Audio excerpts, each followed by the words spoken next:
ខ្ញុំជាសាស្ត្រាខ្ញុំមិនមែនចិត្តងាយណាខ្ញុំគាត់$10ខ្ញុំ free សេវាពួកឯងខ្ញុំដាច់ចៃហើយខ្ញុំដាច់ចៃប៉ុន្មានថ្ងៃហើយហើយ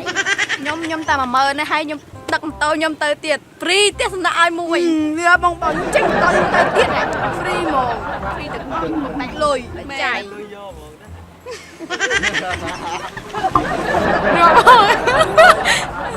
បើមិនទេឲ្យហែងទិញម៉ូតូជិះមួយកុំជិះដោយសារអញពេកចន្ទ្រាមិនហែងនិយាយចឹងគឺយើងមិត្តភក្តិគ្នាមិត្តភក្តិស្អីទេទៅណាក៏ជិះដោយសារអញដែរសំបីតលុយក៏មិនមានចាយដែរបានតែកក្កដាហែងដើរត្រឹមហ្នឹងទៅហែងចង្អាយហ្នឹងឯងគ្នាញ៉ាប់ទៅមុនហើយញ៉ាប់ទៅជួបសង្សារគ្នាថ្មី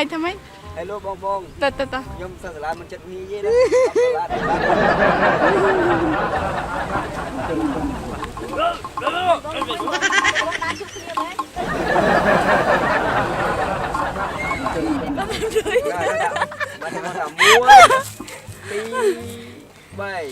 អាឡូបងខ្ញុំជិះសិស្សសាលាខ្ញុំមិនមែនចិត្តងាយណា$10ឯង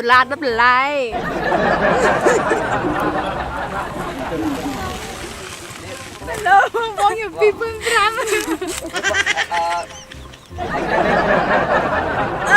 ហើយខាងនេះប៉ុន្មានណាខ្ញុំតែ2500ឯងបងខ្ញុំ free សេវាទៀតខ្ញុំជិះម៉ូតូខ្លួនខ្ញុំទៅខ្ញុំឲ្យចេញថ្លៃសាំងឯង1 2ចេះគេទៀតហ្នឹងហើយដល់បានថតដែរអត់មិនទេក៏ចង់ខ្ញុំសាំងមិនទាំងអស់